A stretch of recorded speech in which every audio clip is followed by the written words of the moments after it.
Hello, it's me, Nancy, here for Writer Unedited, where I just sit in my writing office at my writing desk and blither, basically, about whatever comes to mind.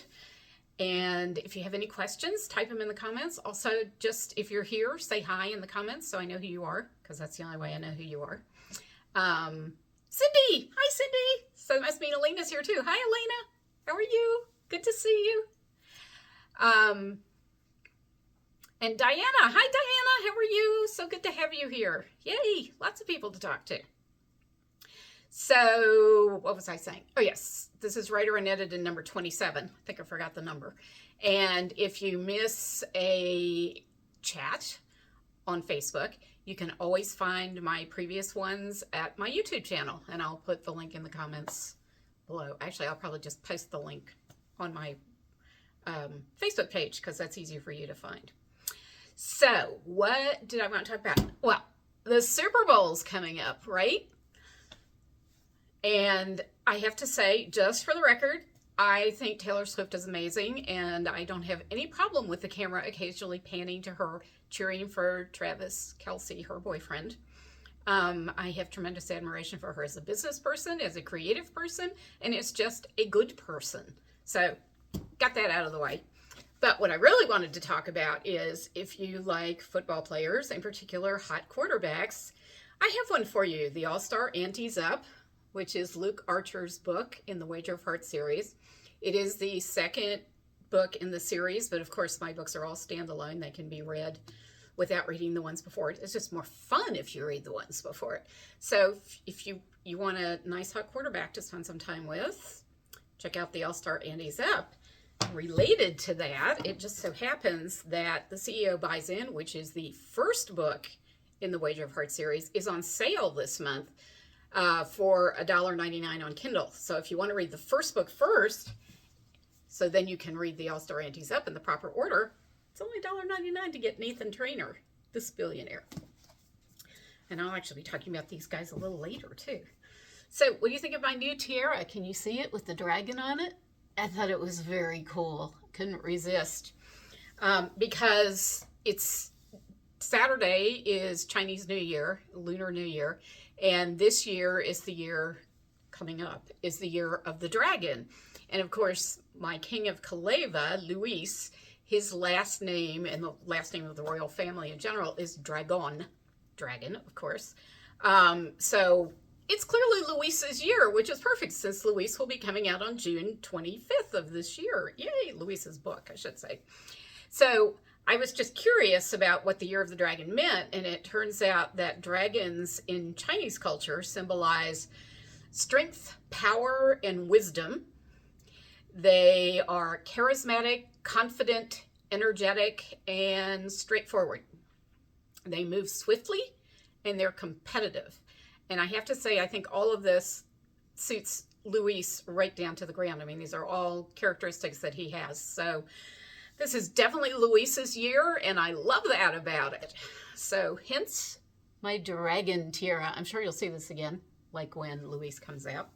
But I just couldn't resist that one. On Etsy, good old Etsy. Let's see. I'm going to just read some comments here. Diana says, doing great, great to hear. Oh, good, Diana. I'm so glad. And you like my tiara. Thank you. And Mary Jane likes my tiara too. Thank you. Yeah, I like it too. It's even pretty comfortable. I might have to wear it more often because you know me and tiaras. So in the meantime, since we're talking about Luis, Luis's book is being edited right now by my incredible, terrific developmental editor, Andrea Hurst. And she sent me a quick, reassuring email yesterday, which was really nice of her, that said, I just wanted to let you know that the beginning really pulled me in very quickly. Great job so far. So, woohoo! That was hugely encouraging to me. So, someone said to me, well, why do you really worry about editors' opinions? I mean, you've written, 20 award-winning books or thereabouts. I can never remember exactly how many books I have. Aren't you kind of over that? And I was like, no, because writers are neurotic and we all suffer from imposter syndrome. And frankly, every book gets harder to write. And you You know, I used to joke and say it's because I used up all the easy words on the first books. But what I really think it is that we raise the bar on ourselves with every book. We want to make every book better. We want to push ourselves farther outside our comfort zone. And, you know, it wouldn't be worth writing if you didn't do that. So, yeah, I'm totally neurotic when it comes to waiting to hear what my editor has to say. So I really appreciated her quick email because she knew. She's a writer herself, so she knows that we're all sitting there going, is she gonna like it? Is it terrible? Does it need so much fixing it's not worth even publishing? You know, I'm not really quite that bad, but I do worry. So the other thing I want to talk about, rating related, is JeroRamo. And you're like, what the hell is that, right? Well, it's short for Jersey Romance Rating Month. Sorry, I haven't seen it coming. Cindy says, what is the total of books you have written so far? Well, you know, there's a difference between how many I've written and how many I've published. So I think Louise makes my 20th book when it gets published, although I'm always a little iffy on that. I should count. I really should. But I've written 3 other books that did not get published. One of them was my first manuscript, and it will never see the light of day. It was a disaster. I made every mistake you could possibly make as a first-time author. And then I wrote one that was actually a hockey romance, which I loved, but my agent did not, and no one wanted to buy it, sadly. We tried. And then, what was the other one? Oh, I wrote a sort of mystery thriller before I was writing mystery thrillers, really, that was set in West Virginia. It was not in the Whisper Horse series. It was a complete standalone set in West Virginia, and I don't really know where that one is anymore. Probably around somewhere. And then I have sort of partially written books lying around too, but generally there's a reason they're only partially written, and that's that I didn't really get inspired to finish them or even come close to finishing them for the most part. So thanks for the question, Cindy. Okay, so back to Jersey Romance Rating Month. So I don't know if you all have ever heard of something called NaNoWriMo. People talk about it, you know, online a lot. Well, that's short for National Novel Writing Month. And that writing challenge has been going on for a while, and it takes place in the month of November, and they challenge you to write 50,000 words, which they call a novel. I would call that a really long novella myself, because my books tend to run in the 100,000 word range because I just can't stop writing. I joke about that, but the truth is, the reason my novels are long is that I want to give readers an immersive experience, right? I want you to live in the book. And in my opinion, the only way to do that is to give you full descriptions of setting and people and, you know, all the body language. And that takes words. So that's why my books tend to run long. And I also like, you know, sort of full emotional arcs for my characters. So I tend to give them space to have that. So anyway, back to what I should be talking about. So I always was sort of curious about participating in NaNoWriMo, but I knew 2 things. Number one, November is, you know, the holidays are coming up. I'm always crazy busy in November doing family-related stuff and holiday-related stuff. And I was like, who can do this in November? Not me. And then the other thing that sort of put me off was the 50,000 words. I'm a very slow writer. And I was pretty sure I could not write 50,000 words in a month. So I decided that I would start my own rating challenge back in 2012 with the New Jersey romance writers who have supported it. They're great about that. And I called it Jersey Romance Rating Month because it's New Jersey romance writers, right? And shortened it, you know, so National Novel Rating Month is called NaNoWriMo, so I called it JeroRamo.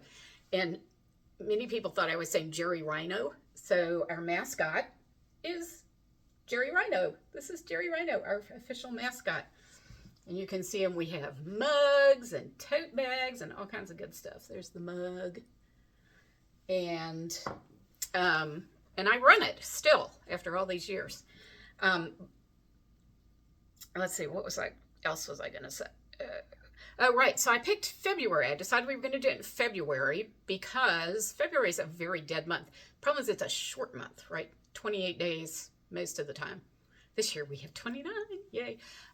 So I figured February is a very dead month. No huge holidays except for Valentine's Day, which I always call Romance Novel Day. Happy Romance Novel Day.